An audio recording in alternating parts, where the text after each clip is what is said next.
తర్వాత mega DSC అన్నారు. Mega DSC లేదు, అంత దగా డిఎస్సీనే. ఇంతవరకు ఒక్క పోస్టు నియామకం లేదా, పైగా పోస్టులను కూడా తగ్గించి చూపించడం, ఇవే ఉన్నాయని చెప్పడం, ఇదంతా ఏదో చర్చ నడుస్తుంది. ఇంతలోనే ఇట్లా మొత్తం ఆల్ డిపార్ట్మెంట్స్ గ్రామీణ ప్రాంతాల్లో ప్రజలకు అందుబాటులో ప్రజలతో కలిసిమెలిసి ఉండే అందరూ రోడ్డు ఎక్కేశారు. ఒక రకంగా చెప్పాలంటే రూరల్ ఆంధ్రప్రదేశ్ మొత్తం, అఫ్కోర్స్ మున్సిపల్ కార్మికులతో చూస్తే ఇప్పుడు అది అర్బన్ కూడా అయిపోయింది. మొత్తం రోడ్డు ఎక్కేశారు. ధర్నా చౌకులు, లేకపోతే లెనిన్ సెంటరు, గాంధీ బొమ్మ సెంటరు, ఇంకేదో సెంటర్లు అంటారు. రకరకాల ఊళ్ళు, ఒక్కొక్క ఊరికి ఒక్కొక్క సెంటర్ ఉంటుంది. అంబేద్కర్ బొమ్మ సెంటరు, ఒక్కొక్క ఊర్లో ఒక్కొక్క సెంటర్. ఆ సెంటర్లో ఇదే కార్యక్రమం, టెంట్లు వేసుకుని ధర్నాలు చేయడం. ఇవాళైతే మా దాంట్లో ఒక వార్త కూడా వచ్చింది, మీరు చూసి ఉంటారు. కొండ ముచ్చుకిచ్చారు ఏది వినతి పత్రం అంగన్వాడీలు. అమ్మ నువ్వన్నా తీసుకెళ్ళి తాడేపల్లిలో ఇవ్వు, మమ్మల్ని వెళ్ళనివ్వట్లేదని. సో ఈ సిచ్యువేషన్ లో ఉంది స్టేట్. వై సార్, ఇప్పుడు ఒక అంశాన్ని మనం స్పష్టంగా గమనించాలి. ఇప్పుడు మీరు ఇందాకే చెప్పారు, ఎన్నికల తర్వాత పెంచుతామనంటే ఇప్పుడు చర్చలో వచ్చింది. అవును, ఇప్పుడు ఎన్నికల తర్వాత పెంచుతాము అని అంటే దాని అర్థం ఏంది? ఉండేది 2-3 నెలలు లేవు. నిజంగా ఈ ప్రభుత్వానికి చిత్తశుద్ధి ఎన్నికల తర్వాత గ్యారంటీగా పెంచేవాళ్ళు అయితే ఈ 2-3 నెలలు వాళ్ళకి ఏమన్నా పెద్ద ఆటంకమా?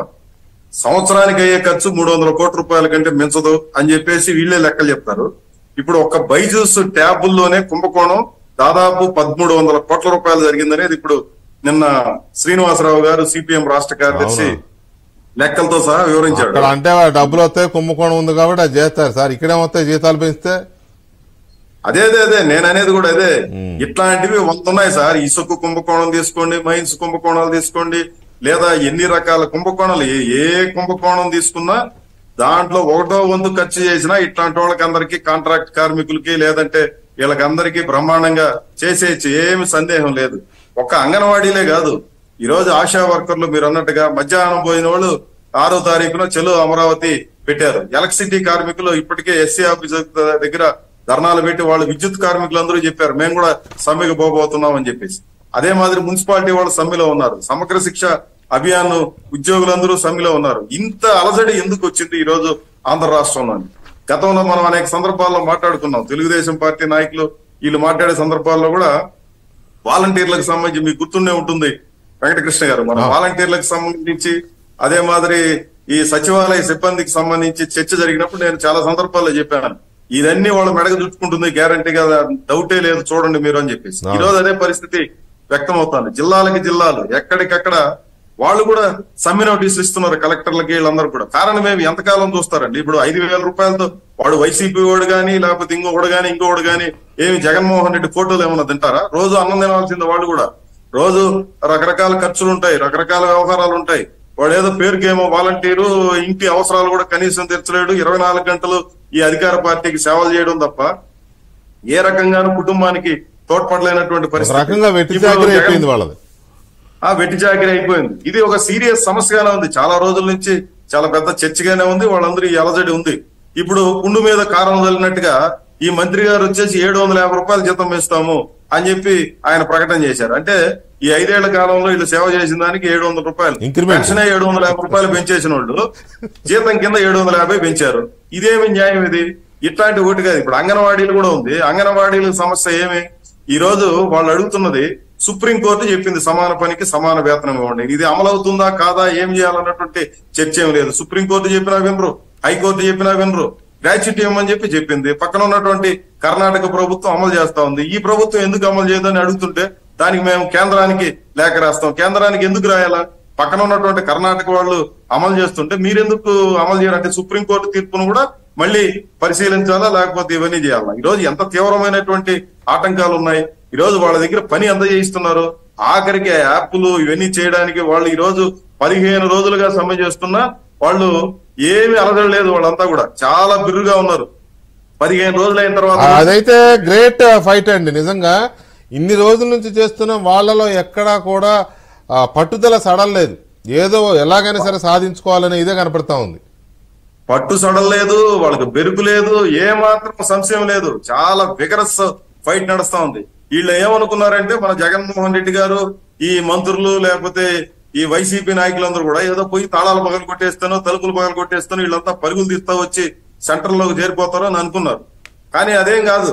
ఆఖరికి ఏమైంది, ప్రజలు కూడా కొన్ని చోట్ల వైసీపీ నాయకులు బలవంతంగా కొంతమంది అంగన్వాడీ కార్యకర్తల్ని సెంటర్లకు పంపిస్తే లబ్ధిదారులు అంటే అవును, ఆ ప్రజలే తల్లిదండ్రులు దాన్ని వీళ్ళందరూ ఇచ్చేశారు. కరెక్ట్. వాళ్ళు వచ్చి మీరు పోయి సమ్మెలో కూర్చోకుండా తలుపులు తీస్తారని చెప్పి తరిమారు. అంటే ప్రజా మద్దతు కూడా ఈ పోరాటానికి ఎట్లా ఉందనేది మనం చూడాలి. ఇప్పుడు ఇంతకాలం కంటిన్యూగా 15 రోజులు వాళ్ళు ఇంత పోరాటం చేస్తుంటే యావత్ ప్రజానికి ఈ పోరాటం సక్సెస్ కావాలని చెప్పి అనుకుంటున్నారు. అదే మాదిరి ఎస్ఎస్ఏ వాళ్ళు కూడా ఈ ముఖ్యమంత్రి గారే కదా ఎన్నికలకు ముందు చెప్పింది నేను అధికారంలోకి వస్తే రెగ్యులరైజ్ చేస్తానని. అదే మాదిరి ఎలక్ట్రిసిటీ కార్మికులు, ఎలక్ట్రిసిటీ వాళ్ళు కూడా ఈ ముఖ్యమంత్రి గారే కదా నేను అధికారంలోకి వస్తే రెగ్యులరైజ్ చేస్తానని చెప్పింది. ఇక్కడే కాదు, సెక్రటేరియట్ లో మీటింగ్ పెట్టి చెప్పారు సార్. కాంట్రాక్ట్ కార్మికులందరినీ పిలిచి, నాకు ఇప్పటికీ బాగా గుర్తుంది. ఆయన చెప్పాడు, మనం వచ్చేస్తున్నాం, ఇంక అయిపోయింది కదా, ఇంకే కొద్ది రోజుల్లో మీకు అందరికి చెల్లుబాటు అయిపోతుంది. కానీ ఈ రోజుకి అక్కడ ఉన్నటువంటి కాంట్రాక్ట్ కార్మికులకి సెక్రటేరియట్ లో పనిచేసి ఆయన ఆఫీస్ ఉన్నటువంటి దగ్గర కూడా కాంట్రాక్ట్ కార్మికులకు జీతాలు ఇవ్వకుండా వేధిస్తున్నారంటే ఇంతకంటే దారుణం ఇంకా ఇంతకంటే పనే ఉందండి ముఖ్యమంత్రికి లేదా మంత్రులకి. ఈ పరిపాలనా వ్యవహారాలు చూసి ఐఏఎస్లకి, ఐపీఎస్లకి లేదా పెద్ద పెద్ద అధికారులందరికీ తమ దగ్గర పనిచేసేవాడికి జీతం కూడా ఇవ్వలేనంత దౌర్భాగ్యకరమైనటువంటి స్థితిలో ఏం ఉద్యమం చేస్తున్నారు వీళ్ళంతా కూడా. ఇవన్నీ కూడా ఒక తీవ్రమైనటువంటి స్థితికి వచ్చేసింది ఈ రోజు. ఇవి పెరిగి మున్సిపల్ రంగం ఉంది. మున్సిపల్ కార్మికుల పట్ల ఈ ప్రభుత్వం యొక్క వ్యవహార శైలి ఎట్లా ఉంది? జీవో ఇచ్చినట్టు ఇంప్లిమెంట్ చేయరు సార్ వీళ్ళు. అవును, పోయిన సంవత్సరం ఎలక్షన్ల ముందేమో మున్సిపల్ కార్మికులు దేవుళ్లతో సమానం, మీరు దేవుళ్ళు, మన గవర్నమెంట్ రాగానే మీ కోరికలు మొత్తం తీర్చేస్తాను, మీ జీతాలు పెంచేస్తానని చెప్పారు. ఇప్పుడేమో అది అడుగుతుంటే 4 ఏళ్ళు దాటిపోయింది, దిక్కు దివ్వడం లేదు. ఒక్క నిమిషం కొండమురళి గారు, సారీ కందర్ మురళి గారు, కొండమురళి గారు ఒక్క సెకండ్ నేను ఒక విషయం చెప్తాను. చెప్పండి. ఇప్పుడు ఇవన్నీ ఒక ఎత్తు అయితే తిరుమల తిరుపతి దేవస్థానంలో 2019వ సంవత్సరంలో అటవీ కార్మికులకి టైం స్కేల్ ఇస్తామని చెప్పి ఈ బోర్డే తీర్మానం చేసింది సార్. 1152 రోజులు సార్ ఈ రోజు రిలే నిరాహార దీక్షలు. ఏమి సార్ వీళ్ళకి ఏం బాధ్యత ఉంది సార్? టీటీడీలో ధర్మాన్ని రక్షించండి, ఆ ధర్మమే మిమ్మల్ని కాపాడుతుందనే చోట 1000 రోజుల నిరాహార వీళ్ళు చేసిన తీర్మానాన్ని అమలు చేయమని అడిగేదాన్ని. వీళ్ళ వెనక ఉన్నటువంటి జూనియర్లను పర్మినెంట్ చేసి, ఎంత అన్యాయమో చూడండి. జూనియర్లను పర్మినెంట్ చేసి సీనియర్లను వీధులు పాలు చేసి 1100 అంటే 1200 రోజులుగా రిలే నిరాహార దీక్షలు చేస్తా అంటే కూడా పట్టించుకొని ఒక దౌర్భాగ్యమైనటువంటి ప్రభుత్వం ఇప్పుడు మనం చూస్తున్నాం సార్.